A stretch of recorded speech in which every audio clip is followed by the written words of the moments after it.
de bénédiction. Et chers frères et sœurs, et comme le message de la retraite d'été l'a souligné, nous recevons de grandes et merveilleuses bénédictions lorsque notre âme prospère. Mais le fondement d'une âme prospère est de cultiver le cœur comme une bonne terre. Il y a quelques semaines, nous avons examiné la première manière de cultiver notre cœur en une bonne terre, qui est d'offrir un culte en esprit et en vérité. Après qu'Adam a mangé du fruit de l'arbre de la connaissance du bien et du mal et qu'il a été chassé sur cette terre, son esprit qui lui permettait de communiquer avec Dieu est mort.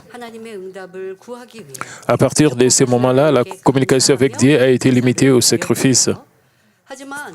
À l'époque de l'Ancien Testament, les gens offraient des sacrifices pour recevoir le pardon des péchés, pour rechercher la réponse de Dieu et pour remercier le Dieu qui les avait bénis.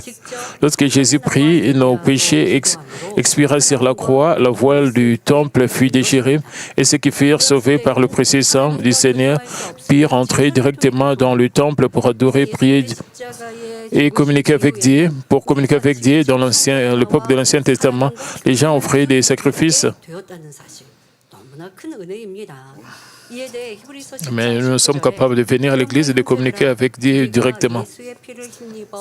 Hébreux 10, 19 déclare: « Ainsi donc, frères, puisque nous avons au moins du sang de Jésus une libre entrée dans le sanctuaire, en venant au sanctuaire et en adorant Dieu, vous pouvez connaître et comprendre sa volonté et recevoir sa puissance. À travers le message pendant le culte, vous recevez la grâce et la force de reconnaître et de rejeter le péché qui doivent être ôtés pour cultiver la terre de votre cœur. Mais tous les croyants qui viennent au culte ne reçoivent pas cette puissance. Jean 4, 24 déclare: « Dieu est esprit, il faut que ceux qui l'adorent en esprit et en vérité. » Il est important d'offrir le genre d'adoration que Dieu accepte. Ce n'est qu'ainsi que nous pourrons nous débarrasser des péchés qui nous suivent. Aujourd'hui, nous allons examiner des autres moyens de cultiver le cœur pour en faire une bonne terre. Se contenter d'entendre et de savoir ne suffit pas. Que vous puissiez le mettre en pratique avec diligence, afin que cela devienne votre force. Je prie au nom du Seigneur que vous possédez le beau cœur d'une bonne terre. Le deuxième domaine nécessaire pour cultiver le cœur, pour en faire une bonne terre, est la prière fervente. 1 Timothée 4, 5 déclare: « Parce que tout est sanctifié par la parole de Dieu et par la prière. » Le simple fait d'écouter la parole et de réaliser qu'il y a beaucoup de pierres et de pins dans le champ de notre cœur ne suffit pas à les éliminer complètement. Certains chrétiens ne comprennent pas très bien et qu'ils ont reçu beaucoup de grâce. Quand ils écoutent des sermons, ils peuvent mal comprendre. Puisqu'ils ont reçu beaucoup de grâce, ils pensent que leurs péchés ont disparu. Parce que vous avez écouté des sermons, cela ne signifie pas que vos péchés vont disparaître. Vous devez faire des efforts immédiatement. Vous devez faire des efforts pour que le péché puisse être éliminé.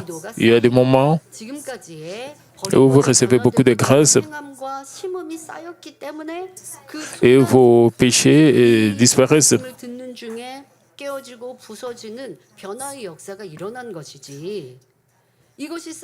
Parce que la prière, la ferveur et les efforts, et quand vous recevez une grâce qui déborde, peut faire que le péché, et juste parce que vous avez accepté Jésus-Christ comme votre et vous venez à l'église, le premier jour, cela ne signifie pas que vos péchés ont disparu. Alors, ce serait un miracle si c'est comme ça. Vous devez vous souvenir, le péché ne disparaît pas comme parce que vous réalisez que vous avez découvert le péché, et cela ne signifie pas que ces péchés ont disparu. Et cela marche si vous faites des efforts, vous priez. Le premier péché que vous avez commis est la racine de ce péché est toujours là à travers la prière et la parole, vous devez vous débarrasser du péché. Vous devez premièrement découvrir le péché et faire des efforts par la prière en écoutant la parole de Dieu et en agissant pour vous débarrasser du péché. Beaucoup de chrétiens ne réalisent pas ces faits. Ils pensent seulement juste parce qu'ils ont reçu la grâce et qu'ils sont sanctifiés de tous ces péchés. Mais encore, ils pêchent encore, ils reviennent encore à l'église. Ils reçoivent la grâce. Ils pensent qu'ils sont sanctifiés. Le pasteur de la Moldavie, le pasteur a reçu la grâce du message du berger. Il a témoigné.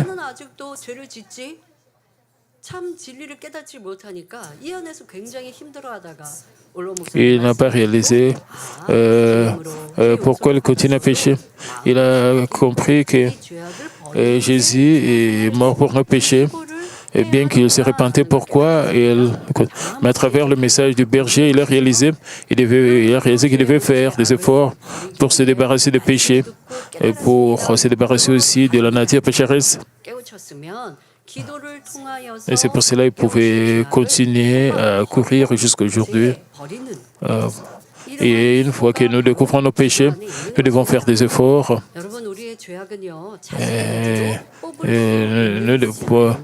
Pour nous débarrasser de la nature pécheresse, nous devons prier.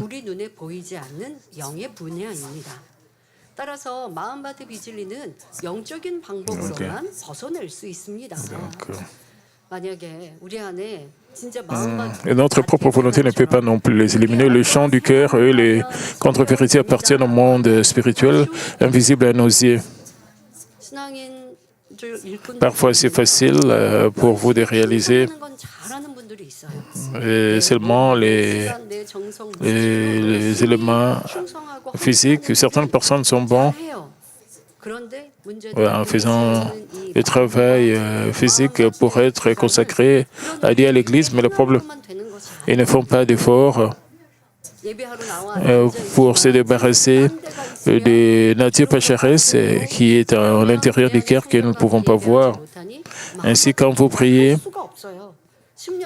et quand vous venez à l'église pour le culte et vous somnolez ou vous ne savez même pas le message était au sujet de quoi. C'est pour ça que vous venez à l'église pendant 20 ans et même 30 ans sans être sanctifié. Et donc, l'acte de prier, c'est physique, mais quand vous priez, vous devez prier de tout votre cœur, de toute votre âme. C'est aussi quelque chose de spirituel.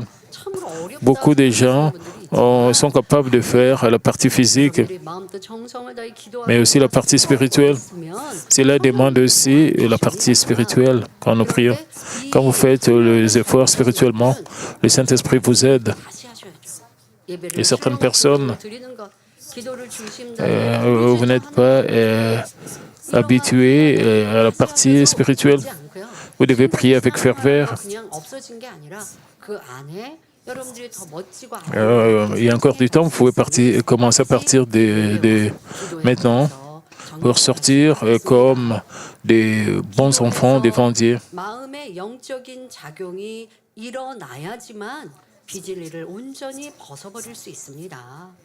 Donc, les contre-vérités du cœur ne peuvent être éliminées que par des moyens spirituels.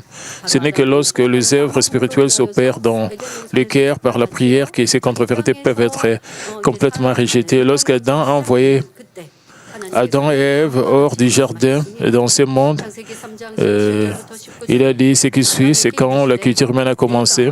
Genèse 3, 17 et 19, il dit à l'homme, puisque tu as écouté la voix de ta femme et que tu as mangé de l'arbre au sujet duquel je t'avais donné cet ordre, tu n'en mangeras point. Le sol sera maudit à cause de toi. C'est à force de peine que tu en tireras ta nourriture tous les jours de ta vie et tu produiras des épines et des ronces et tu mangeras de l'herbe et des champs. C'est à la sueur de ton visage que tu mangeras du pain jusqu'à ce que tu retournes dans la terre d'où tu as été pris, car tu es poussière, tu retourneras dans la poussière. Et cette parole ne s'applique pas seulement au travail physique de cultiver les champs. Spirituellement, elle s'applique à la culture de votre champ du cœur. Et ce n'est que par la sueur, une prière fervente et ardente, que vous pouvez cultiver votre cœur pour en faire une bonne terre et récolter des fruits abondants. Prier avec une passion ardente vous donne la force de vivre selon la parole. Et des prières ardentes, c'est de prier vraiment, vous écriez, de prier à haute voix, vous priez sincèrement, sérieusement. Et cela ne signifie pas chuchoter dans la prière, prier sans force, cela ne signifie pas cela. Vous ne devez pas prier en somnolant, vous ne sachant pas ce que vous dites, ce ne sont pas des prières ardentes. Si vous priez comme cela, vous ne pouvez pas recevoir, expérimenter les œuvres du Saint-Esprit. Si vous n'offrez pas de prières ardentes,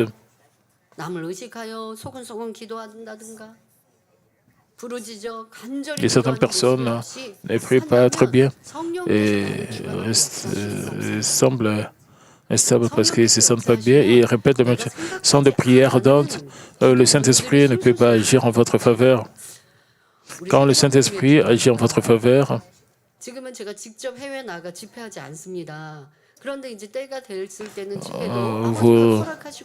vous ne savez même pas, vous ne pensez même pas quand vous priez.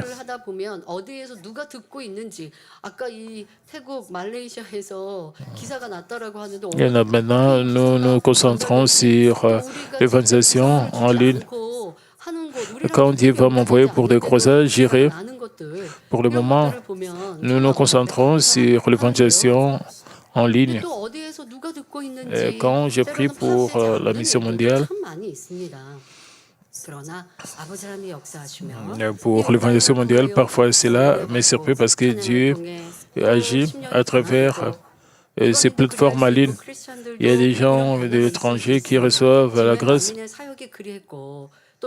Juste comme nous avons vu les journaux en Thaïlande et puis en Malaisie parlant des témoignages de notre retraite d'été.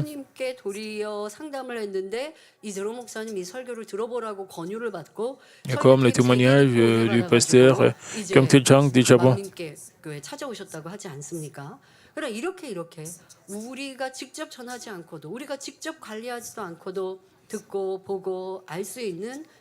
Quelqu'un a suggéré que vous pouvez écouter le message de l'Église centrale Manmin et ils ont reçu la grâce et beaucoup de gens ont reçu de telles grâces et ils ont trouvé le serment de l'Église centrale et quand j'ai pris pour l'évangélisation mondiale, 평상시에 했던 기도는 아닌데 갑자기 너무 크게 감동이 되면서 그런 기도를 했는데 그 기도가 임병 목사님 귀에 이렇게 c'est juste comme l'océan. Vous pouvez voir du haut de l'océan. Il y a des vagues, il y a des mers, il y a aussi des créatures dans la mer.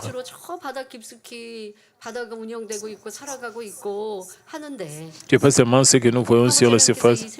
Quand j'ai pris pour l'évangélisation mondiale, il y a des choses que nous ne pouvons même pas voir quand nous prions pour cela. Il y a des gens et des choses qui sont sous la surface de l'océan. Et quand nous prions pour l'évangélisation mondiale, quand nous prions avec le Saint-Esprit, pour que l'évangile de la sanctification soit répandu à tous les quatre coins du monde. C'est quand le changement arrive, c'est quand l'évangile se répand et ainsi quand vous priez. Vous devez prier avec ferveur, avec le Saint-Esprit. Et le Saint-Esprit agit en vous pour que vous puissiez prier plus profondément, plus spirituellement et réaliser 원로 목사님 말씀하지 않습니까? 7년 동안 병상에 계실 때 Et c'était vous, 너무 parce que vous 많은 n'avez pas assez d'amour. 이렇게 자리 잡고 Vous n'êtes pas capable d'embrasser les autres avec amour, 성경을 읽다가 parce que vous avez la haine. 턱 하고 걸려서 내가 어떻게 이걸 할 수 있을까? 그런 하나님 말씀이니까 붙들고 기도했는데 간절히 기도하다 보니 성령님께서 toutes 어떻게 음성을 주셨다고요? les prières ferventes agissent avec l'aide du Saint-Esprit. Et le Saint-Esprit vous aide à comprendre le point de vue des autres. Et cela vous aide sur vos concentrations sur les autres, pas seulement sur vos concentrations sur vous-même. Même si vous plaignez devant Dieu en disant que vous n'avez rien fait de mal, que c'est la faute de l'autre. Le Saint-Esprit agit en vous pour que vous puissiez expérimenter le point de vue de l'autre personne. Et comme nos familles, comme nos parents, le berger et Madame Lee Bong-nim, la directrice. 라고 하는 상대 입장이 되니 이해해서 그 미움이 녹록듯 사라지면서 Donc pour Madame Lee Bong-nim, elle était la dernière, mais sa famille a réalisé que son mari était malade. Donc pendant plusieurs années, 이런 기도는 불같은 기도에만 역사돼요. 대충 한다고 되는 거 아니에요.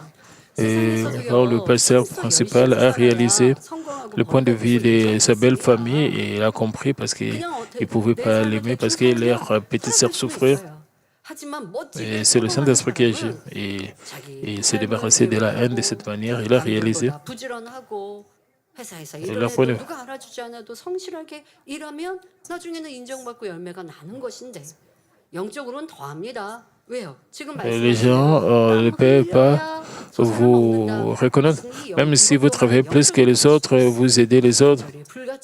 Mais un jour, vous allez terminer à recevoir la reconnaissance. Vous devez continuer à agir spirituellement.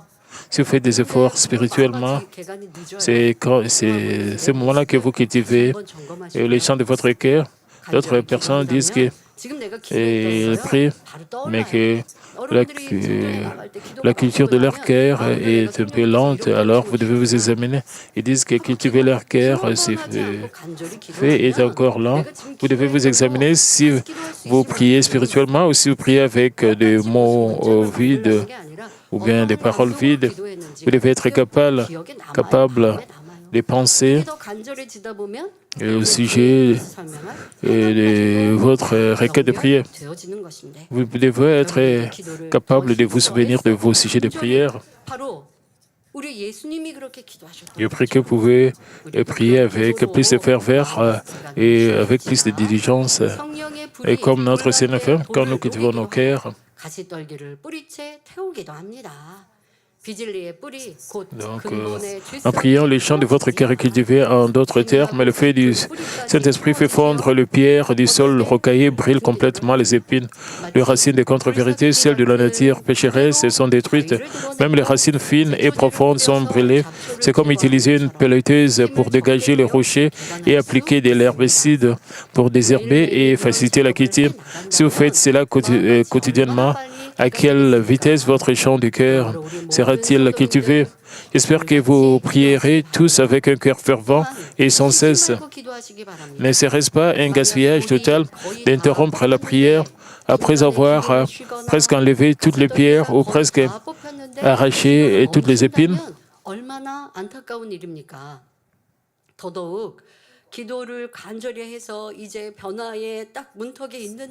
Et bien sûr,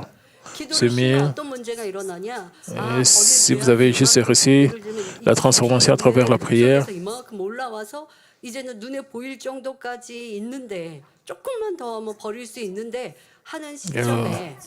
vous devez recevoir la transformation. Et disons, par exemple,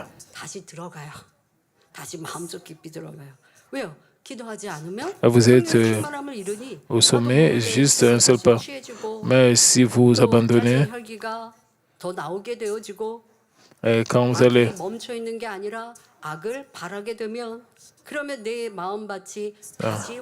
vous allez encore retourner au point zéro.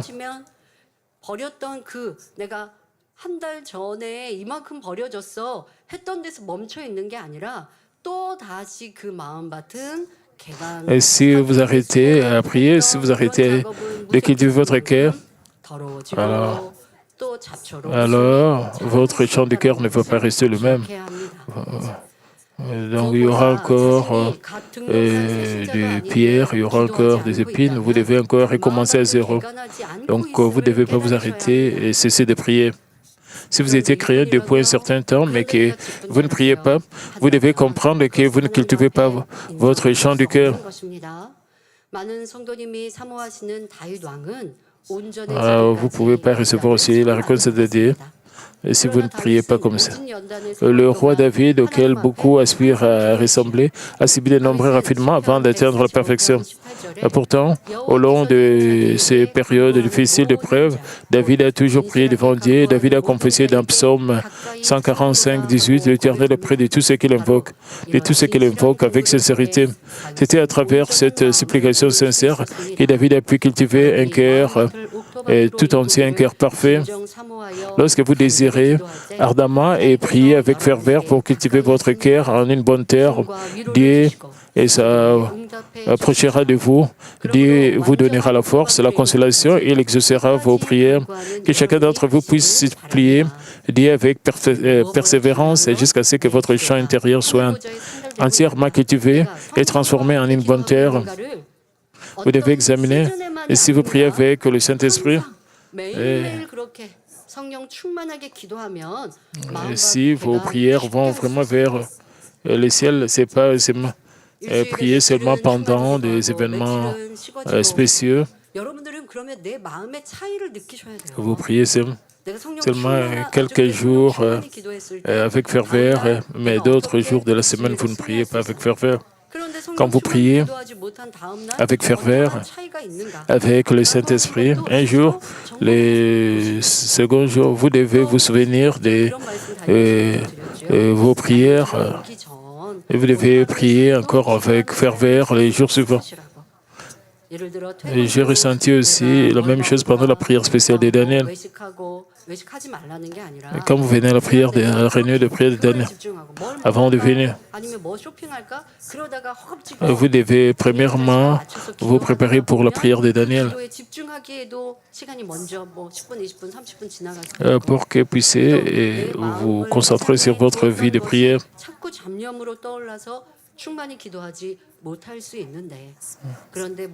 Avant la prière de Daniel, d'autres vont d'abord dîner.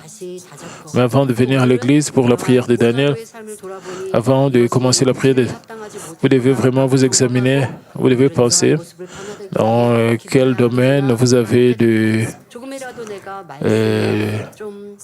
lacunes spirituellement. Vous devez vous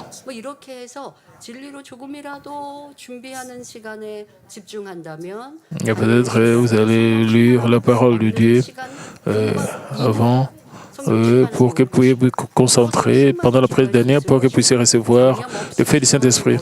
Et quand vous vous concentrez, vous pouvez prier sans fatigue et sans même dormir.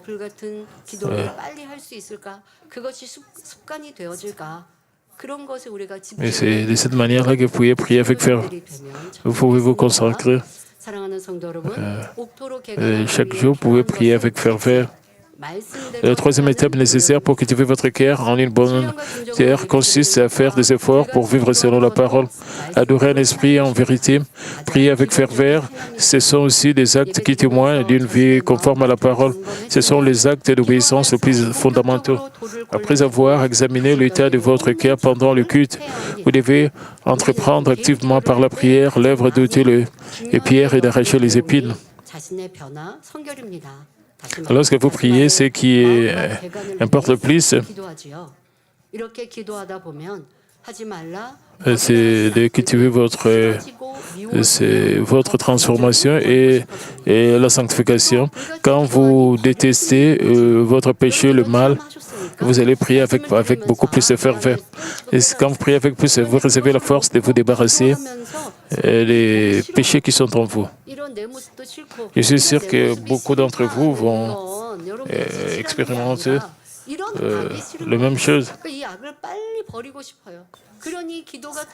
Que vous devez vous décourager. Une fois que vous réalisez vos péchés, quand vous priez, vous réalisez que vous détestez le péché en vous.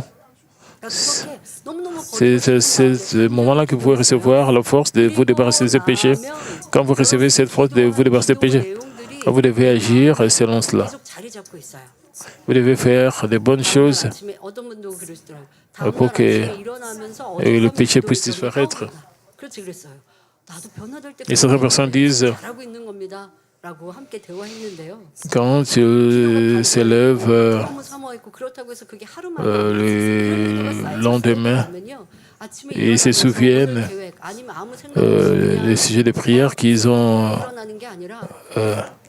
offert hier. C'est dans ce processus de la transformation. Et vous vous levez avec le cœur de prière, même si vous priez pendant un temps court. Vous priez devant Dieu pour être transformé, pour vous débarrasser des péchés. La première chose que vous faites, c'est de donner cette requête à Dieu le Père. Quand vous faites des efforts, quand vous avez cette force, alors vous pouvez le faire. Ne comprenez pas très mal parce que vous offrez le kit, que le péché disparaisse automatiquement ou immédiatement. Non, ce n'est pas comme cela. Même si vous recevez beaucoup de grâce, que cela ne signifie pas que vos péchés disparaissent. Certaines personnes, quand le péché disparaît, c'est-à-dire l'homme de prière, le prédicateur a beaucoup prié, il a accompli la justice. Parfois, cela arrive que vos péchés disparaissent. Et vous pouvez rejeter le péché de cette manière-là. Vous devez prier avec ferveur. Donc, les actions doivent aussi suivre.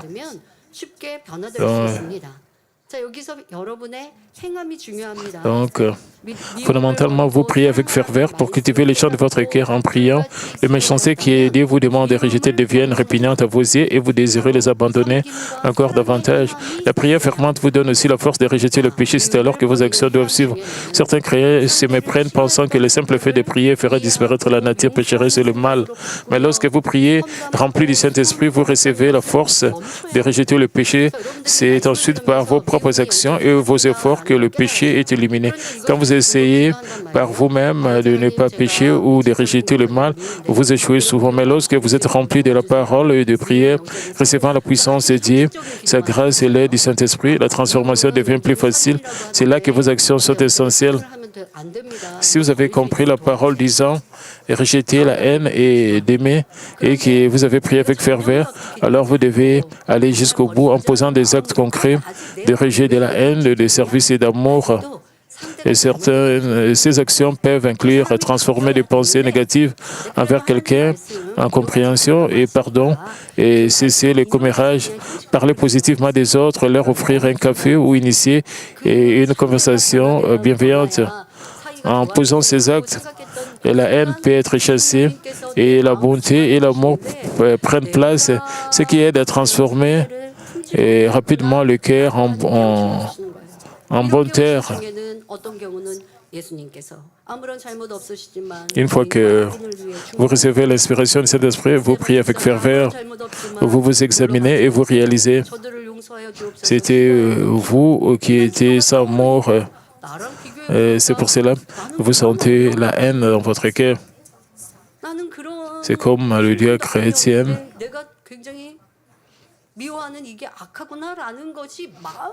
Il s'examinait toujours. Il considérait toujours que c'était lui le problème. 중언부언하지 않고 기도했던 기도가 쌓이는 어느 순간 Pourquoi 성령께서 이제 영적인 vous réalisez ces faits? C'est parce que vous ne vous arrêtez pas de prier. Même si vous priez avec des formalités, vous ne devez pas vous arrêter de prier. Si vous priez avec somnolence, avec de paroles vides, un jour, vous allez réaliser quelque chose si vous continuez à prier. C'était vous qui n'étiez pas capable d'aimer votre collègue en recevant l'inspiration du Saint-Esprit, et cela va vous aider à l'action d'aimer, c'est de cesser de faire des commérages contre les autres. Comment nous pouvons cesser de faire des commérages au sujet des autres? Est-ce que vous devez coudre votre bouche? Non, vous devez vous arrêter vous-même. D'autres personnes ne réalisent pas qu'ils font toujours des commérages au sujet des autres. Comment est-ce qu'ils peuvent réaliser qu'ils sont en train de faire des commérages contre les autres? Et ils doivent vraiment réfléchir sur eux-mêmes. Ils doivent réfléchir sur les paroles qu'ils prononcent. Si vous continuez à faire cela, quand vous parlez et quand vous causez avec les autres, vous allez réaliser les paroles que vous avez prononcées. Alors, la fois prochaine, vous pouvez vous examiner.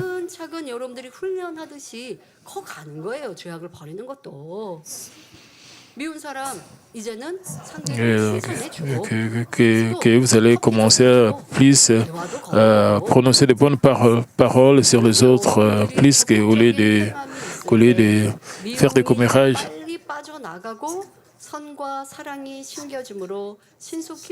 Vous pouvez partager une tasse de café avec de bonnes paroles, de bonnes choses, parlant du bien des autres. Et quand vous priez et vous continuez à prier, quand vous allez réaliser combien dégoûtant est le fait de haïr les autres, vous devez planter l'amour à la place de la haine pour que la haine ne puisse plus revenir.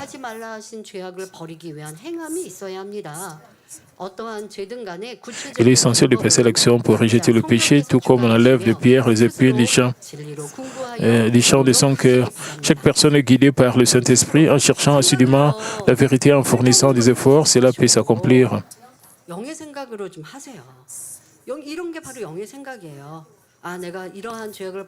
Vous devez penser de manière spirituelle. Vous devez avoir des pensées spirituelles. Que faire pour se débarrasser des péchés? Quel genre d'action? Comment faire des efforts? Ce sont des pensées spirituelles, ce sont des pensées de vérité.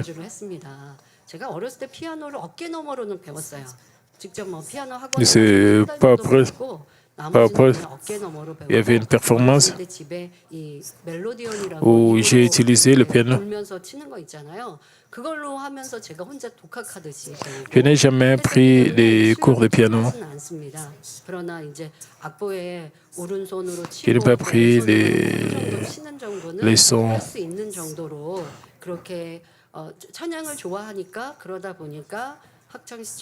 Quand vous voyez seulement les notes de piano. Quand j'étais à l'école, j'ai pratiqué un peu du piano sous quelqu'un. Je pouvais jouer un peu. Et c'était normal seulement. Je n'étais pas vraiment meilleur, mais j'ai quand même appris. Je pouvais jouer au piano quand j'étais à l'école primaire. Je me suis concentré sur le royaume des cieux. Pour cette pas prise, il y aura une performance de piano.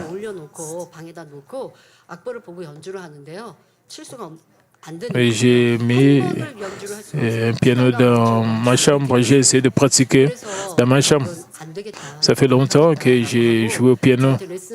Et chaque fois que j'ai joué, 형제님 이 파워프레이즈의 전체 Et PD였는데 c'était un peu dur. 2주 전에 우리 파워프레이즈 있기 2주 전에 만나서 Et 레슨을 받기로 le 했어요. directeur 제가 생각에 du 보여주고 하지 말자고 해야겠다라고 이제 생각을 pas 했습니다. prise. 그리고 가서 J'ai reçu des leçons directes. 번을 쉬지 않고 Et ce directeur, c'était un membre de la mission des jeunes 포기를 하지 않고 et le directeur m'a montré 1시간 comment 레슨을 했어요. je lui ai dit que, 동안에도 que 한 번을 쭉 연주를 못해요. je ne suis pas bonne. 그런데 포기를 안 하더라고요. 그래서 내가 우리 성도님들에게 어려워하라고 하는데 내가 어렵다고 안 하면 이거 내가 안 되지. Donc, je ne pouvais pas, pendant la répétition avec le directeur, je ne pouvais pas terminer et toute la chanson avec le piano. Mais le directeur n'a pas abandonné. J'ai aussi dépend de Dieu, j'ai fait des efforts pour pratiquer et j'ai aussi prié et pour la répétition. C'était la dernière répétition avant la retraite d'été. J'étais un peu nerveuse. Subitement, avant la répétition, on m'a demandé de jouer au piano. Pourquoi je suis très nerveux? Quand j'étais un peu pendant la retraite, j'étais un peu nerveuse pour... les autres m'attendaient et donc je me sentais un peu, je voulais présenter mes excuses aux autres. Pendant le temps de repos, pourquoi j'étais nerveuse? Je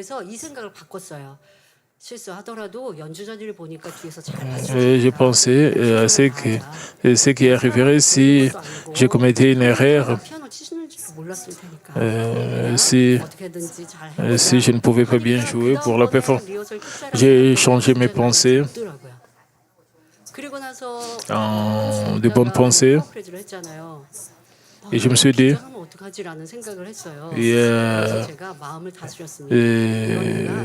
ceux qui jouent au violon et au violoncelle et vont m'aider. Alors, la dernière partie de la répétition, j'ai encore joué au piano. J'ai joué avec un cœur calme, alors tout s'est bien passé. J'étais capable de jouer au piano sans nervosité. Pourquoi je vous dis cela? Parce que vous devez aussi faire des efforts pour changer vos pensées en des pensées de vérité. Et vous devez faire des efforts pour penser avec le Saint-Esprit.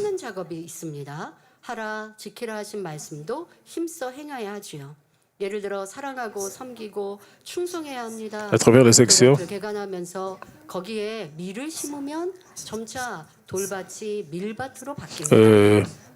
l'action fait partie aussi de planter. Vous devez aussi être fidèle. Donc, les actions comprennent également la phase de sémence. Vous devez mettre en pratique avec sincérité et ce que Dieu vous a donné tel que le faire et le garder. Par exemple, aimer, servir et être fidèle. Lorsque vous cultivez un champ pierreux et que vous y semez du blé, il se transforme progressivement en un champ. Lorsque vous défrichez un champ épineux et que vous plantez des vignes, il devient à peu près un vignoble. De même, lorsque vous cultivez le champ de votre cœur, que vous y semez la sémence de la parole, il devient une bonne terre. Plus vous mettez la parole en pratique, votre champ devient fertile. Romains 1,17, parce qu'en lui est révélée la justice de Dieu par la foi et pour la foi. Jacques 2, 22, tu vois que la foi agissait avec ses œuvres et que les œuvres de foi furent rendues parfaites. Lorsque vous mettez la parole parole de Dieu en pratique par la foi. Cette action rend votre foi parfaite de foi en foi. Autrement, de même, si votre cœur n'est pas encore une bonne terre, il peut le devenir si vous agissez avec diligence, que vous puissiez toujours mettre la parole en pratique avec foi, espérance et amour. Luc 8, 5 décrit la bonne terre. Ce qui est tombé dans la bonne terre, ce sont ceux qui, ayant entendu la parole avec un cœur honnête et bon, la retiennent et portent des fruits avec persévérance. Comme le dit le verset, le cœur de la bonne terre retient la parole avec un cœur honnête et bon. Il ne nourrit pas des pensées telles que c'est trop difficile de vivre sans la parole, ou pourquoi dois-je marcher sur un chemin aussi étroit. Une bonne terre garde la parole avec joie et perçoit le cœur de Dieu qui désire nous offrir la nouvelle Jérusalem. Pour cultiver un cœur honnête et bon, il faut de la persévérance. Seul le cultivateur qui supporte la chaleur accablante et les orages soudains peut récolter au centuple 60 et 30 pour 1. Si vous persévérez, travaillez avec diligence, la saison de la moisson viendra. Alors ne vous arrêtez pas, ne devenez pas paresseux, que vous puissiez tous avancer avec foi et cultiver les champs de votre cœur. 1 Corinthiens 15, 58 déclare: Ainsi, mes frères bien-aimés, soyez fermes et inébranlables, travaillant de mieux en mieux à l'œuvre du Seigneur, sachant que votre cœur ne sera pas vain dans le Seigneur, que vous puissiez croire pleinement qu'au jour du retour du Seigneur, il transformera tout votre labeur en gloire. Je prie que vous soyez tous remplis de joie, sans aucun regret, et que vous soyez accueillis dans le bras du Seigneur, notre époux, en ces jours glorieux. Je vais prier pour le malade. Posez vos mains sur vos parties malades pour recevoir les œuvres de guérison. Et cher Père Céleste, et étant glorifié à travers la retraite d'été de Mamine. Père, merci pour avoir été avec nous pendant la retraite d'été, pour avoir montré de grandes œuvres de puissance et tous ceux qui reçoivent prière du pied jusqu'à la tête, Père, pose ta main sur leur partie malade, qu'ils puissent recevoir la guérison de réponse, de bénédiction et la grâce, que toutes sortes de maladies, infirmités puissent disparaître et qu'ils soient consumés par le feu du Saint-Esprit. Peu importe la maladie, que Père peut guérir, tu peux tout guérir, tu peux guérir toutes sortes de maladies. Père, pose ta main sur tous nos membres qui participent à ces cultes et qu'ils soient rendus, qu'ils puissent être guéris, qu'ils soient fortifiés et sous ta protection, s'il te plaît. Bénis tous nos étudiants pour qu'ils puissent bien étudier et guide-les sur le droit chemin. Père, protège toutes nos églises branches ici en Corée et à l'étranger. Et Père, que Père répond rencontre le désir de nos cœurs. Père, nous te remercions et nous avons ainsi prié au nom de notre Seigneur Jésus-Christ. Amen.